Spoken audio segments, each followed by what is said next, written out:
quick video on the fact that I noticed in 2009 that the New World Order had taken over the Native American reservations around Albuquerque. And I'm pretty sure they're in control of all the reservations, the ones in Arizona and wherever else they may be.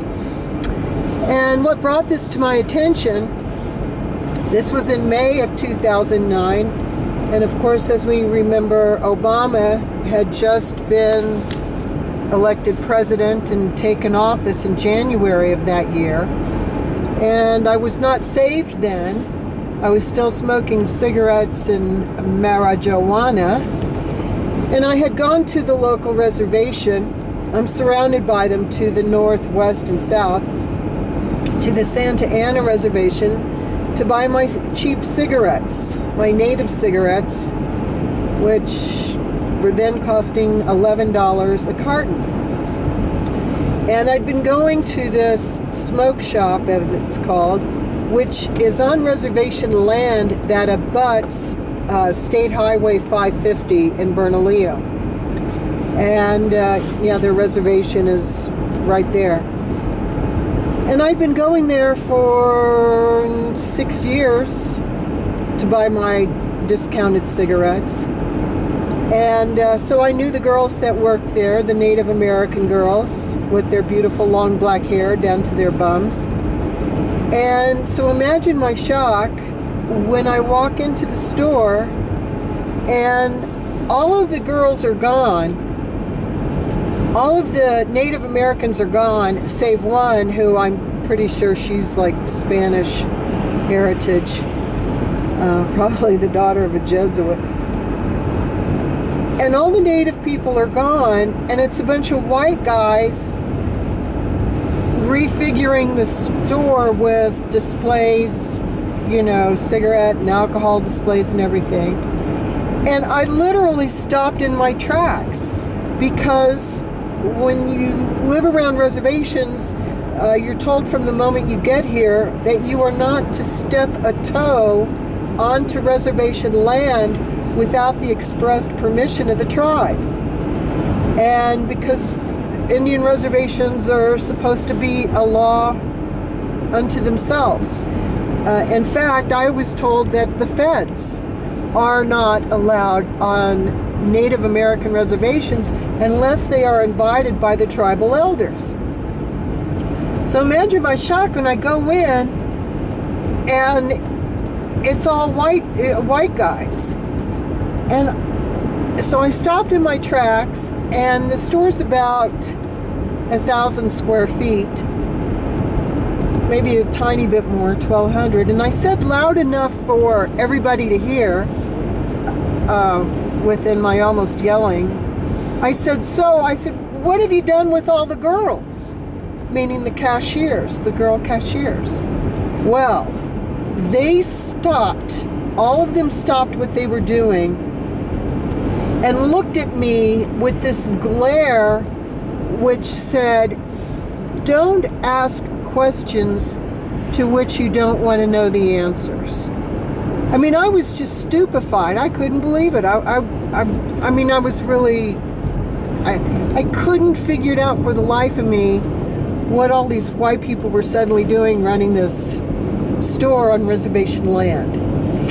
Then, as things got, it wasn't until 2013 when I feared for my life, and there again on Santa Ana reservation land, you can look it up, Hyatt Regency was joint partners with the Santa Ana tribe with a resort hotel that they built.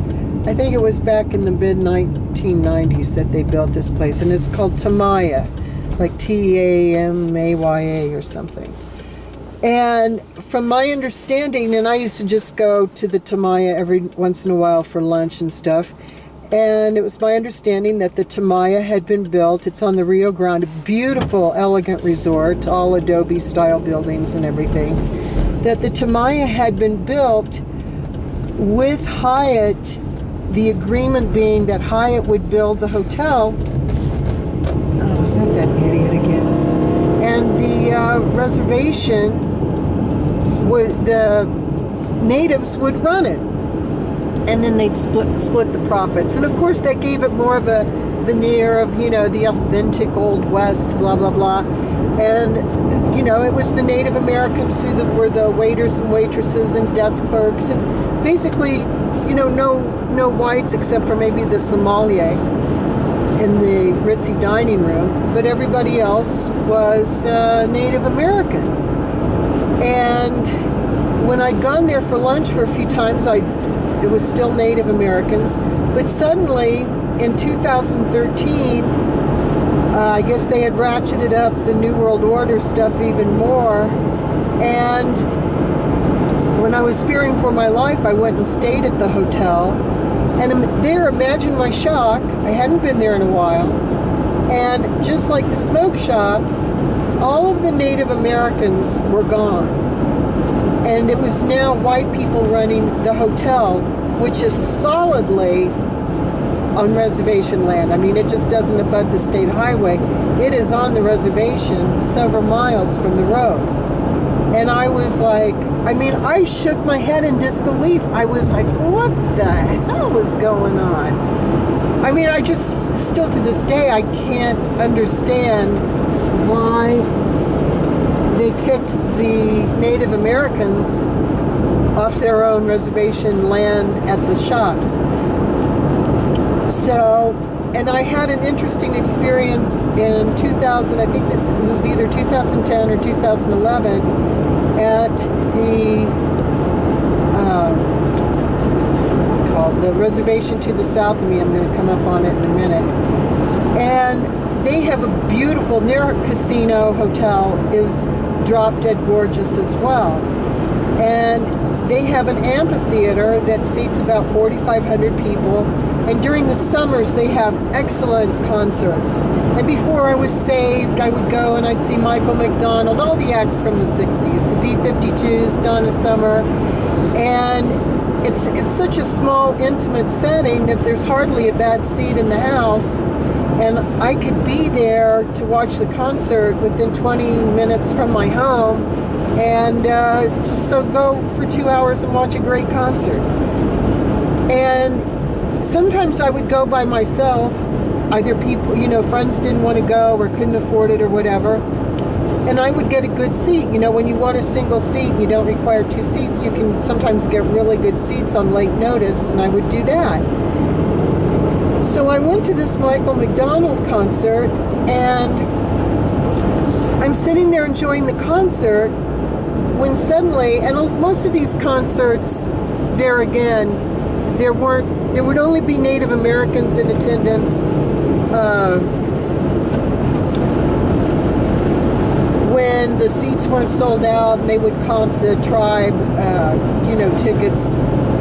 Sandia, that's the name I was looking for, the Sandia Casino. And they would comp the tribe tickets. And so basically it was just white, middle-aged white people going to see the golden oldies of the 1970s and 80s. And sometimes the 60s, do their musical acts. But anyway, so I'm watching Michael McDonald, and this guy literally starts beating the back of my head. Like slapping the back of my head.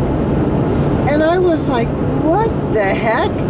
And I turn around and look at him, and it's a Native American, which really surprised me, with his girlfriend. And I'm looking at him like, why are you slapping me on the head? And he just started laughing. And I was like, this is really too weird. So I turned back around to watch the music, and he starts up again. And this time he starts smacking me harder. Well, I look to the right and to the left of me, because he's in the seat above me, the one behind me. And the white people sitting next to me, they played ignorant. They're like, we don't see anything. I'm just going to ignore that he's smacking you. And I'm like, what the hell is going on? He kept doing it, and it kept getting more. It started to get painful. And of course, you can't enjoy a concert when you're getting smacked in the back of the head. And this was about halfway through the concert, I don't know why he took so long. So I finally just got up, changed seats, and of course I got kicked out of my seat because my ticket didn't match my seat, and then I just left. And this guy, every time I looked back at him, he just sat there laughing. So, see there, the targeting had started on me, and I didn't even know it. And for a long time, I was like, what? What was that all about? So, clearly they had targeted me and sent this guy to, beat me around the back of the head at the concert. In fact, here, let's see if we can get it. We'll come up to this hill, and you'll see the top of the Sandia Casino. It's really beautiful. But anyway, just so you know, the Indian reservations have been taken over by the New World Order. And I also was wondering when Steven Anderson would say in his videos that they do witnessing on the reservations. I'm sure they do, but the American Indians who are left at this point in time on the reservations, they're pretty much sold out to the New World Order. But anyway, just so you know, because when they started really stalking me, I thought, well, I'm going to throw myself on the mercy of the reservation and see if the tribal elders won't let me stay there. And I soon found out that was an impossibility. And that, of course, was before I was saved. But that's just so you know what's going on the Native American reservations. Have a good day. Thank you.